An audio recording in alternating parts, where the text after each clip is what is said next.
And దేవుని వాక్యములో మనము ప్రకటన గ్రంథము సంఘ ప్రార్థన కొరకు ప్రకటన గ్రంథము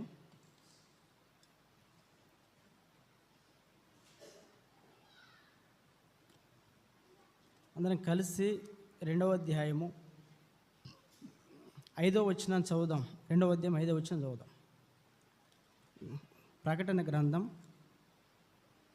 2వ అధ్యాయము 5వ వచనాన్ని అందరం కలిసి చదువుదాం. 2వ 5వ వచనం. నీవు ఏ స్థితిలో నుండి పడితివో అది జ్ఞాపకము చేసుకొని మారు మనసు పొంది ఆ మొదటి క్రియలను చేయము. అట్లు చేసి నీవు మారు మనసు పొందితేనే సరి, లేని ఎడల నేను నీ యొద్దకు వచ్చి నీ దీపస్తంభమును దాని చోటు నుండి తీసివేతును. ప్రేమాస్వరూపుడైన మా ప్రియ పరలోకమందున్న తండ్రి, నీ పరిశుద్ధమైన పాదముల కొరకై ఈ రాత్రి మరోసారి హృదయపూర్వకమైన వందన స్తుతులు చెల్లిస్తుంటున్నాము. దేవా, ఇంతవరకు కీర్తనల ద్వారా మీ నామాన్ని మేము మహిమపరిచినాము. తిరిగి మేము ప్రార్థించుట కొరకై మీరు మాకు దయచేసిన లేఖన భాగాన్ని బట్టి వందనాలు ప్రభా. కొన్ని తలంపులు మా వినికిడిలోనికై మీరు వినిపింప చేయమని, మీ దాసు నన్ను కూడా బలపరచు, నా నోటికి బోరుగా ఉండమని యేసుక్రీస్తు ప్రభువారి యొక్క ప్రశస్తమైన నామములో స్తుతించి ప్రార్థన చేసి అడిగి వేడుచున్నాము తండ్రి, ఆమేన్. కాబట్టి ప్రకటన గ్రంథము 2వ అధ్యాయము మొదటి నుంచి మనము దేవుని వాక్యాన్ని చూస్తూ ఉన్నాము. ఇక్కడ ఎఫెసులో ఉన్న సంఘపు దూతకు ఇలాగో రాయము అనే ఈ మాట కాడ మనము ఆగి ఎఫెసీ సంఘాన్ని గురించి మరి ప్రభు తెలియజేస్తున్న మాట. అంటే ఈ ప్రకటన గ్రంథం అంతా కూడా ఏంటంటే ఇక చివరి దినాలు, కడవరి దినాలు, అపాయకరం అంత్య దినాల్లో మనం జీవిస్తూ ఉన్నాము. ప్రభు రాకడ సమీపంగా ఉంది. కాబట్టి సంఘాలు అనేవి ఎట్లా ఏ రీతిగా ఆయన దృష్టికి ఉండాలి అనేది ప్రభు తెలియజేస్తూ ఉన్నాడు. కాబట్టి ఇప్పుడు 7 సంఘాల్లో మొట్టమొదటి సంఘం ఏంటంటే ఎఫెసీ సంఘం ఉంది. ఎఫెసీ సంఘాన్ని గురించి ప్రభు మంచి ఒపీనియనే ఉంది దేవుడికి. ఎందుకంటే ఎఫెసీ సంఘములో ఉండబడిన గుణలక్షణాలు చాలా ఉన్నాయి. దేవుని కొరకు ప్రయాసపడిన వారు, దేవుని కొరకు వారు అలైనటువంటి వారు ఉన్నారు. దేవుని కొరకు కష్టపడి పనిచేసేవారు వారు. మరి రాయబడిన అపోస్తులని కాక తమ అపోస్తులు చెప్పుకునేవారిని గుర్తించినటువంటి వారు, అంటే క్రమపరిచే సంఘము కలిగినవి, అంటే క్రమము కలిగిన వారే. అంటే ఇవన్నీ లక్షణాలు ఉన్నప్పటికీ కూడా ప్రియమైన దేవుని బిడ్డలారా, అయితే ప్రభు అన్న మాట ఏంటంటే నేను మీ మీద ఒక తప్పు మోపవలసింది. అంటే ఇవన్నీ ఉన్నాయి. అంటే వారి చెడ్డవారని బైబిల్ చెప్పట్లా, మంచివారే అయినప్పటికీ కూడా లోపం అనేది ఒకటి ఉంది. ఏంటి ఆ లోపం అంటే ఆయనను నీకుండ మొదటి దారిని వదిలితే ఉన్నాడు. అంటే ఏంటి? మొదటి ప్రేమను నీవు వదిలితే ఉన్నాడు.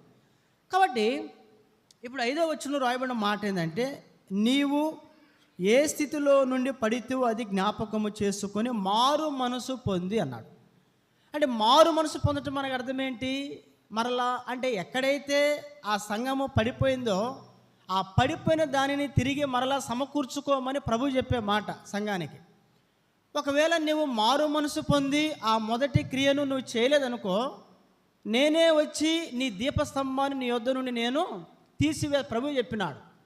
అంటే నేనే వచ్చి తీసేస్తానన్నాడు. అంటే ఇప్పుడు ఏం కావాలి? వాస్తవముగా వారు అంటే ఎఫెసీ సంఘము మొదట ఎఫెసీలకు రాసిన పత్రిక 4వ అధ్యాయంలో మనం చూసినట్లయితే వాళ్ళు ప్రేమ కలిగిన సంఘమే. కానీ చివరికి వచ్చేటప్పటికి ఏమైపోయినారంటే వారు పడిపోయిన వారుగా ఉన్నారు. పడిపోయినట్లు బైబిల్ సెలవిస్తూ ఉంది. అంటే మొదటి దశాబ్దంలోనే ప్రభు బిడ్డలారా, మరి ఆ 7 సంఘాల్లో 5 సంఘాలు పడిపోయినట్లు బైబిల్ చెప్పే మాట. ఏది? మొదటి దశాబ్దంలోనే. ఇప్పుడు మనం ఎన్నో దశాబ్దంలో ఉన్నాం? మనము 21వ శతాబ్దంలో మనం ఉన్నాము. చూడండి అంటే ఆరంభ దినాల్లోనే వారు పడిపోయినారంటే మరి ఇప్పుడున్న పరిస్థితులు ఏంటి వాసన చెప్పాలంటే? అందుకే ఆయన చెప్పిన మాట ఏంటంటే నీవు మారు మనసు పొంది అన్నాడు. మనము దీన్ని 3 భాగాలుగా మనం విడగొట్టాం. ఏమని? ఒకటి చెప్పాలా, మారు మనసు ఎందుకు పొందాలి అది చూసాము. రెండవది మారు మనసు పొంది ఏమి చేయాలి అని బైబిల్లో ఉంది స్పష్టంగా. మూడోది ఏంటంట? మారు మనసు పొందకపోతే కలిగేది ఏంటి అనేది కూడా ఉంది బైబిల్లో. అంటే ఇప్పుడు మనం 2వ భాగంలో ఉన్నాం. ఎక్కడంటే మారు మనసు పొంది ఏమి చేయాలి అనే దానిలో 2 మాటలు మనం చూసాము. ఒకటి ఎందుకు మారు మనసు పొంది ఏం చేయాలంట? ప్రభువుని చెప్పాలా, ప్రభువుని మహిమపరచాలి, ప్రభుని మహిమపరచాలి మారు మనసు పొంది. రెండవదిగా మారు మనసు పొంది ఏం చేయాలంట చెప్పాలా, విశ్వాసమందు స్థిరముగా ఉండాలని చెప్పుకున్నాం. ఇవి 2 మాటలు మనం చెప్పుకున్నాం. కాబట్టి మరి ఈ వారం కూడా ఆ 3 పదాలు ఉన్నాయి, 3 మాటలు ఉన్నాయి. మారు మనసు పొంది ప్రభు బిడ్డలంగా మనం ఏం చేయాలనేది బైబిల్ మనకు స్పష్టంగా తెలియజేసే మాట. ఇంకా 3 మాటలు ఉన్నాయి. ఆ 3 మాటలు మనం చదివి మనం ప్రార్థనకు వెళ్దాం. ఎందుకంటే ఎక్కువ మంది ఉన్నారు కాబట్టి ఎక్కువ మంది ప్రార్థన చేయడానికి సమయం ఉన్నట్లు మనము కొన్ని మాటలు త్వర చూద్దాం రండి. మారు మనసు పొంది మనం ఏం చేయాలి? 3వ మాట చదువుదాం రండి. అపోస్తుల కార్యములు 26వ అధ్యాయము అపోస్తుల కార్యములు 26వ అధ్యాయము చదువుతాం. 20 వచనం అమ్మా, 20 వచనం చదవండి. మొదట దమస్కులోని వారికిని యెరూషలేములోను యోదయ దేశం అంతటను తర్వాత అన్యజనులకును వారు మారు మనసు పొంది దేవుని తట్టు తిరిగి మారు మనసుకు తగిన క్రియలు చేయవలెనని ప్రకటించుచుంటే రాయబడింది. అంటే ఇక్కడ ఏంటి అంటే 3వ మాట ఏంది? మారు మనసు పొందిన తర్వాత మారు మనసుకు తగినటువంటి క్రియలు ఏం కావాలంట? చేయాలి. అంటే ప్రభు చెప్పే మాట. ఇప్పుడు ఎలా చెప్పాలి? ఇప్పుడు స్కూల్లో కాలేజీలో పిల్లలు జాయిన్ అయ్యారు కదా. అంటే స్కూల్లో కాలేజీలో జాయిన్ అయితేనే సరిపోద్దా? చెప్పాలా? సరిపోద్దా? వారు చదవాలి కదా. స్కూల్లో జాయిన్ అయ్యాడు, కాలేజీలో జాయిన్ అయ్యాడు అంటే సరిపోద్దా? ఏం కావాలంట? వారు చదివితేనే వారు అన్నింటిలో పాస్ కాగలరు. తర్వాత వారికి ఏమొచ్చింది? ఉద్యోగం వస్తుంది, లేకపోతే లేదు. ఇక్కడ ప్రభు చెప్పే మాట ఏంటంటే మనము మారు మనసు పొందాం అంటే ఎఫెసీ సంఘం గురించి ప్రభు చెప్పే మాట, మారు మనసు పొందిన తర్వాత మారు మనసుకు తగినటువంటి క్రియలు చేయాలి. ఇప్పుడు మారు మనసుకు తగిన క్రియలు చేయటం అనగా ఉదాహరణకి ఇప్పుడు మనం ఎవరిని చూడొచ్చు అంటే లూకా సువార్త రండి చదువుదాం. లూకా సువార్త 19వ అధ్యాయము 8-9 వచనాలు. లూకా సువార్త 19వ అధ్యాయము 8-9 వచనాలు చూడండి. జక్కయ్య నిలవబడి, ఇదిగో ప్రభువా, నా ఆస్తిలో సగము బేదలకిచ్చుచున్నాను. నేను ఎవని యొద్దనైనను అన్యాయముగా దేనినైనను తీసుకుని ఎడల అతనికి 4 మరలా చెల్లింతునని ప్రభువుతో చెప్పాను. ఇక్కడ జక్కయ్య మారు మనసు పొందినట్లు మన బైబిల్లో చూస్తాం. ఇప్పుడు జక్కయ్య మారు మనసు పొందినవాడు పొందినట్లే ఉన్నాడా? అర్థమవుతుంది చెప్పేది మీకు.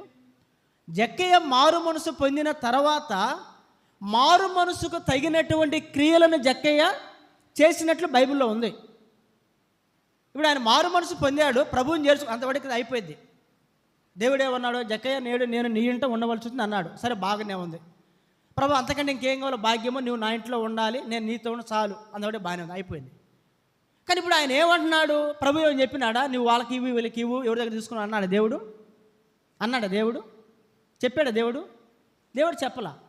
అంటే దేవుడు చెప్పనప్పటికీ నీ కూడా ఇప్పుడు జక్కయ్య చేసిన పని ఏంటంటే, ప్రభువా, నేను ఎవరి దగ్గరనైనా అన్యాయముగా దేనినైనా తీసుకున్నట్లయితే 4 నేను దానిని ఏం చేస్తున్నాడు? ఆయన మరలా చెల్లిస్తున్నాడు. అంటే ఇక్కడ ఏం కనపడుతుంది మనకు? ఆ వ్యక్తిలో ఏం కనపడుతుందంట?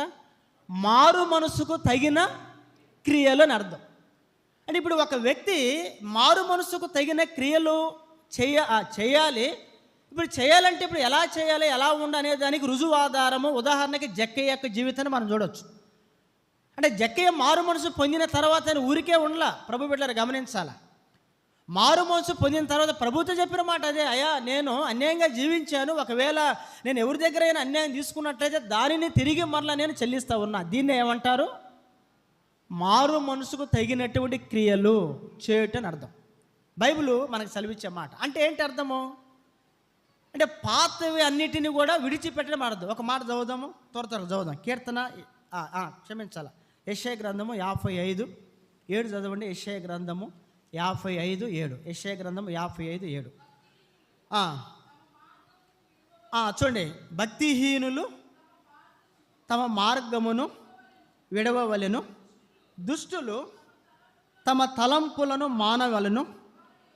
ఇప్పుడు గమనించాల్సిన మాట ఏంటంటే, వారు యెహోవా వైపు తిరిగిన ఎడల.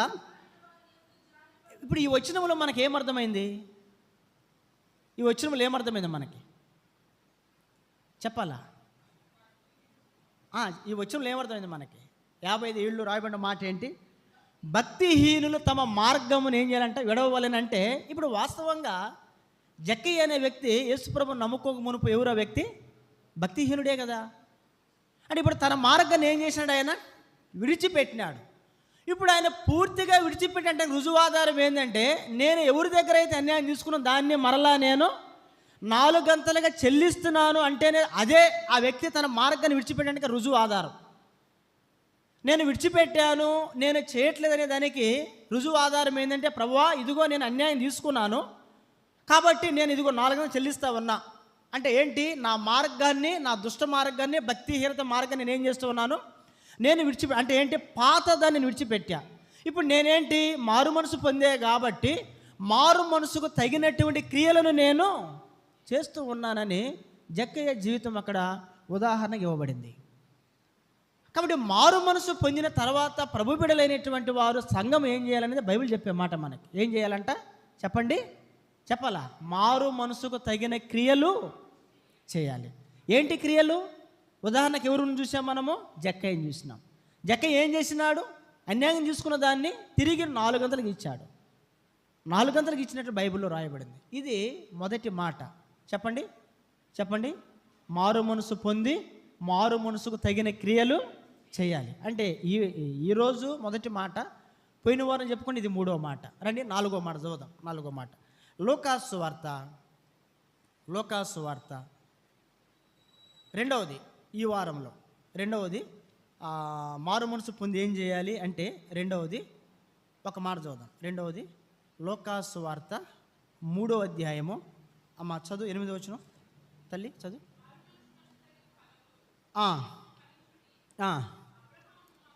చూడు ఇక్కడ రాయబడింది, మారు మనసుకును తగిన ఫలములు ఫలించుడి, అబ్రహాము మాకు తండ్రి అని మీలో మీరు అనుకును మొదలుపెట్టుకొనవద్దు.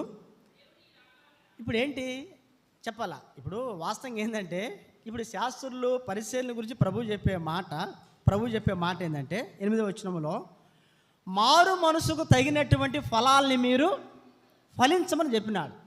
ఇప్పుడు వీళ్ళేంటి అంటే, ఇప్పుడు శాస్త్రుల పరిశీలన వాళ్ళు ఎలా ఉన్నారంటే, మేము అబ్రహాము కుమారులము, అబ్రహాము సంతానమని చెప్పుకుంటూ ఉన్నారంట. కానీ మారు మనసు తగినటువంటి ఫలాన్ని వారు ఏం కాలేకపోతున్నారంట? వారు ఫలించలేకపోతూ ఉన్నారు. ఇప్పుడు దేవుడు చెప్పే మాట ఏంటి? యేసుప్రభు వారు, అయ్యా మీరు మారు మనసు పొందారు, మారు మనసుకు తగినటువంటి ఫలం మీరు ఫలించకుండా మేము అబ్రహాము కుమారులమి, మేము అబ్రహాము సంతానమని చెప్పుకోవడం ద్వారా ఏ ప్రయోజనము లేదు. దేవుడేమంటున్నాడంటే, దేవుడు ఈ రాళ్ల ద్వారా కూడా ఏం చేయగలడంట? రాళ్ల ద్వారా కూడా అబ్రహాము సంతానాన్ని దేవుడు పుట్టించగలని ప్రభు చెప్పే మాట. అంటే ఏంటి? మీరు అబ్రహాము కుమారులు కుమార్తెలని చెప్పుకోవటం కాదు, వాస్తవంగా ఏంటంటే మారు మనసు పొందినటువంటి మీరు ఏం కలిగి ఉండాలన్నాడు ఆయన? తగినటువంటి ఫలము ఫలించాలి. ఒకటేమో మారు మనసు పొంది దాని క్రియలను చేయాలి. రెండవది మారు మనసు పొంది మారు మనసుకు తగినటువంటి ఫలాల్ని ఫలించాలి. ఒక మాట చదువుతుంది. ఇప్పుడు ఆ ఫలాల్ని వారు ఫలించలేపడం కారణం ఏంటంటే, ఇర్మియా గ్రంథము 7వ అధ్యాయము 4 నుంచి 10 వచనాలు. ఇర్మియా గ్రంథము 7వ అధ్యాయము 4 నుంచి 10 వచనాలు చదువుదాం. 4 నుంచి 10 వచనాలు. ఈ స్థలము యెహోవా ఆలయము, ఈ స్థలము యెహోవా ఆలయము, ఈ స్థలము. ఎన్నిసార్లు చెప్పినాడండి దేవుడు ఈ పదము? 3 సార్లు అన్నాడు. ఎన్నిసార్లు అన్నాడు ఆయన? ఎందుకన్నాడు 3 సార్లు దేవుడు? చూడండి, అంటే ఆ దినాల్లో ఇశ్రాయేలీలు వారు జీవిస్తున్నటువంటి విధానాన్ని గురించి ప్రభు చెప్పే మాట. అంటే వాళ్ళు ఏమంటూ ఉన్నారంటే, ఇదిగో ఈ స్థలం ఎవరిది? దేవునిది. ఈ స్థలము దేవునిది, ఈ స్థలము దేవునిది చెబుతున్నారంట. ఇంకా చదవమ్మా. చూడండి ఈ మోసకరమైన మాటలు. ఇప్పుడు ఏంటి? ఎందుకన్నాడు ఈ మాట? వారు ఈ స్థలము దేవునిది, ఈ స్థలము దేవునిదని ఊరికే మోసకరమైన మాటలు చెబుతూ ఉన్నారే కానీ వాస్తవానికి మారు మనసుకు తగినటువంటి ఫలాన్ని ఏం కాట్లా చెప్పాలా, ఫలించట్లా. అంటే ఊరికే అబ్రహాము సంతానమే, మేము అబ్రహాము సంతానము, అబ్రహాము యొక్క వంశము, అబ్రహాము యొక్క కుమారులమే, అబ్రహాము యొక్క కుమారు. ఇప్పుడు బైబిల్లో లోక 19:9 ఏముంది, ఇతడును అబ్రహాము కుమారుని ఉంటుంది. ఇప్పుడు అబ్రహాము కుమారుని ఏం చేశాడు అక్కడ? అబ్రహాము కుమారుడిగా చేయబడ్డ తర్వాత ఆయన క్రియలు చేసినాడా, లేకపోతే క్రియలు చేయబడ్డ తర్వాత అబ్రహాము కుమారుడు చేయబడ్డా? చెప్పాలా, ఎప్పుడు చేయబడ్డ అబ్రహాము కుమారుడుగా? మారు మనసుకు తగిన క్రియలు చేసిన తర్వాత ఏమైనాడు ఆ వ్యక్తి? చెప్పాలా, అబ్రహాము కుమారుడు అయ్యాడు కానీ అబ్రహాము కుమారుడు అయినాక క్రియలు చేశాడా? కాదు, బైబిల్లో ఉంది ఆ మాట అక్కడ. అంటే ఏంటి ఇప్పుడు వీళ్ళు ఈ యూదులు, ఇశ్రాయేల్ అందరూ కూడా ఏం చెప్పుకునే మాట అంటే, ప్రియమైన ప్రభు బిడ్డలారా, ఇది దేవుని ఆలయము, దేవుని ఆలయం అని అంటూ ఉన్నారంట, కానీ వారు మాట్లాడేదంటే ఏంటి? మోసకరమైన మాట. ఇంకా చదువుదాం.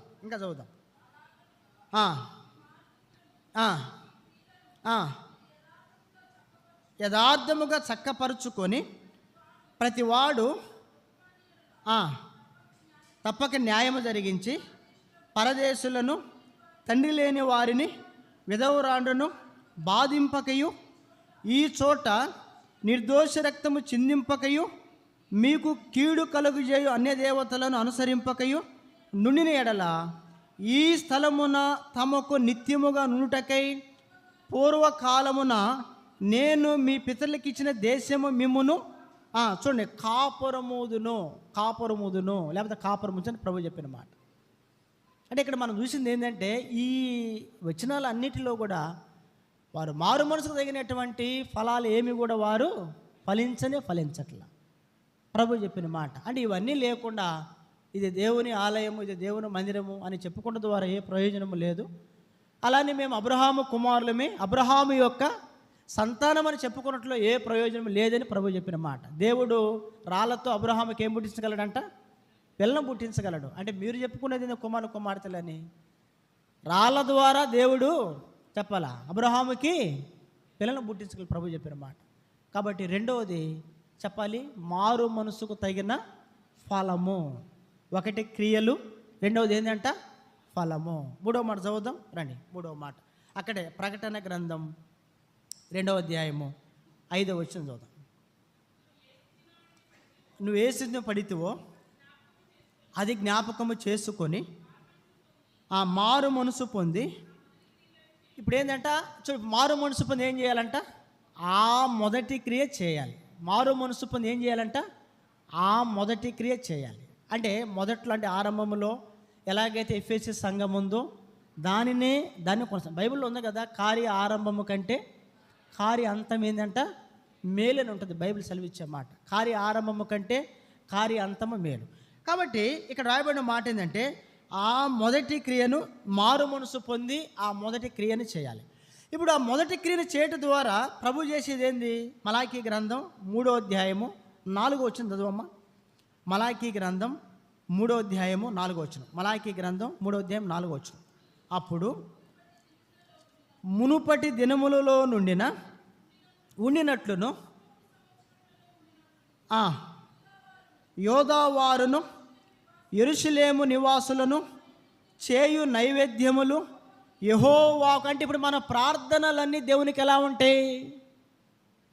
మలాకీ గ్రంథము 3:4 ప్రకారము మారు మనసుకు తగినటువంటి క్రియలు చేసి, మారు మనసుకు తగిన ఫలాన్ని ఫలించి, మారు మనసు పొంది మొదటి క్రియ చేసినప్పుడు ప్రభు ఏమంటారంటే, ఇప్పుడు మన ప్రార్థనలన్నీ దేవునికి ఎలా ఉంటాయంట? ఇంపుగా ఉంటాయంట. ప్రార్థనలు ఎలా ఉంటాయి? దేవునికి ఇంపుగా ఉంటే ప్రభు చెప్పే మాట అది. చూడండి, ఇంకొకసారి ఆ మాట మీకు అర్థమయ్యేటట్టు చదువుదాం. చూడండి, అప్పుడు మునుపటి దినములలో ఉండి, అప్పుడంటే ఎప్పుడంట? మారు మనసుకు తగిన క్రియలు చేసి, మారు మనసుకు తగిన ఫలము ఫలించి, మారు మనసు పొంది ఆ మొదటి క్రియను చేసినప్పుడు. ఇప్పుడు ఏమంటారు దేవుడు? అప్పుడు మునుపటి దినములలో ఉండినట్లు, పూర్వపు సంవత్సరములలో ఉండినట్లును. మునుపటి దినములలో, పూర్వములు ఎట్లా ఉండేవాళ్ళంట కదా, ఇప్పుడు మనం వాడే పదమే కదా, ఆ దినాల్లో ఆ దినాల్లో ఆ దినాల్లో కదండి, ఇప్పుడు అంటాం కదా మనము, ఆ దినాల్లో. మరి ఈ దినాల్లో ఏమైపోయింది కదా, ఆ దినాల్లో ఎంత బాగుండేదో అన్న, పరలోకం ఉన్నట్టుండేది. హెబ్రోను పోతే ఎలా ఉండేది అనేవాళ్ళు, పరలోకం ఉన్నట్టుండేది అనేవాళ్ళు. ఆ దినాల్లో అంటే ఆ దినాల్లో ఏముంది చెప్పాలా, ఇంపుగా ఉందంట.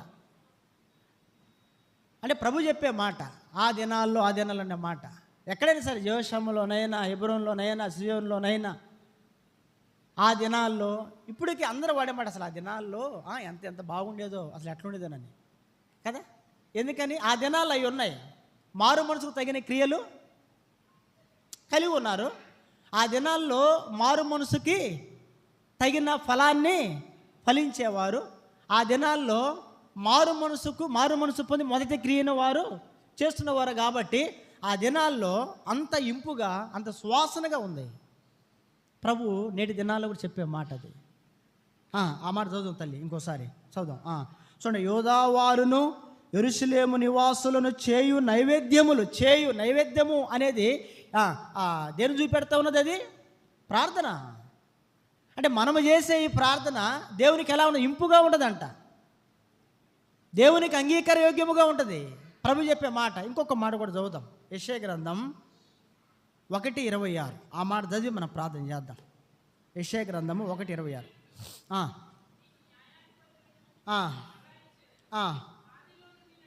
చివరిలో ఉంది, అప్పుడు నీ నీతిగల, చూడండి, అప్పుడు నీతిగల పట్టణమనియు నమ్మకమైన నగరమనియు నీకు అప్పుడంటే ఎప్పుడు చెప్పాలా, అంటే ఈ 3 కార్యాలు జరిగిన తర్వాత.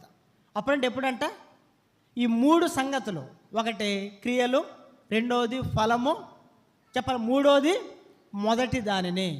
అంటే ఈ 3 కలిగి ఉన్నప్పుడు అప్పుడు అనే మాట. అప్పుడు ఏంటంట, ఏమని పేరు పెడతానంటే దేవుడు ఏమంటున్నాడు ఆయన చెప్పండి, నీతిగల పట్టణమని, నీతిగల నగరమని మనకేం పెడతాంట ఆయన